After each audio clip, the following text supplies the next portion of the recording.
আসসালামু আলাইকুম, আশা করি আপনারা সবাই ভালো আছেন। এই যে আমার একটা আঙ্গুর গাছ, আমি এটা আমার রিলেটিভের কাছ থেকে আনছি। ওদের কাছে ধরছে আঙ্গুর, সেখান থেকে আমি কাটিং এনে এখানে লাগাইছি আমার ছাদে। তো আমার গাছগুলো এখন একটু নষ্ট হয়ে গেছে, এটাতে আমি একটু পরিচর্যা করব গাছে। তো গাছে আমি কিছু গোবর সার দিছি, এখানে দিয়ে রাখছি গাছের মধ্যে। তো আপনারা এরকম গাছ যখন দেখবেন যে এরকম হয়ে গেছে, একটু নষ্ট নষ্ট হয়ে গেছে, তখন সেটার যত্ন নেবেন। এই যে এখানে সুরকির কণা আছে কিছু, যে লাল লাল দিয়ে রাখছি আমি, আর হচ্ছে কিছু গোবর সারও দিছি। এখন আমি এটাকে খোঁচাই দিব, মাটিগুলা ঝুরঝুরা করে দিব। তো আপনারাও ছাদের মধ্যে যদি দেখেন গাছ ঠিকমতো বাড়তেছে না বা গাছ দেখতে মরে মরে যাচ্ছে, তখন আপনারাও এরকম পরিচর্যা করে দিবেন গাছের মধ্যে। তো এই যে আমার গাছগুলো এরকম প্রায় নষ্ট নষ্ট হয়ে গেছে, এটাতে হয়তো বা সামনের বছর আঙুর ধরতেও পারে, কারণ এটা আঙুর ধরা গাছ, সেখান থেকে আমি কাটিং এনে লাগাইছি।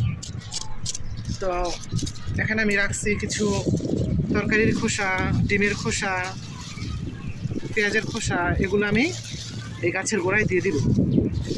তো মাটিগুলো আগে ঝুরঝুরে করছি, এখন মাটি একটু সাইড করে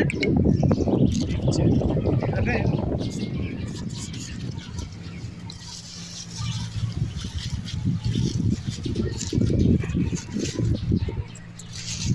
যে মাটিগুলো একটু সাইড করে তারপরে এই খোসাগুলা দিয়ে দিব নিচের দিকে, তাহলে মাটিতে রস থাকবে আর এগুলো পচে সার তৈরি হবে, জৈব সার।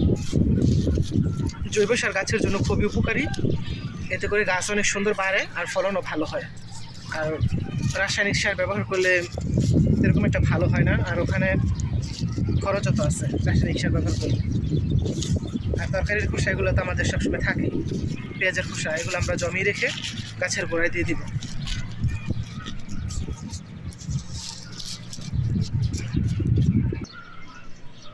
এই যে আমার গাছটা এরকম ছিল আগে, তো এই যে আবার হচ্ছে, মানে কুশি বের হচ্ছে। আর এখন তো এই যে গাছের গোড়ায় পরিচর্যা করে দিলাম, জৈব সার যাতে তৈরি হয় তার ব্যবস্থা করে দিলাম। আর এরকম গাছের গোড়ায় আপনারা পেঁয়াজের খোসা, তরকারির খোসাগুলো যা আছে দিয়ে দিবেন গাছের গোড়াতে। একটু মাটি দিয়ে দিবেন উপরে দেওয়ার পরে, যেরকম একটু উপরে একটু একটু মাটি দিয়ে দিলে এগুলো ভালো করে পচবে, আর পচে জৈব সার তৈরি হবে, আর গাছগুলো সুন্দর বাড়বে। এখন একটু পানি দিয়ে দিব।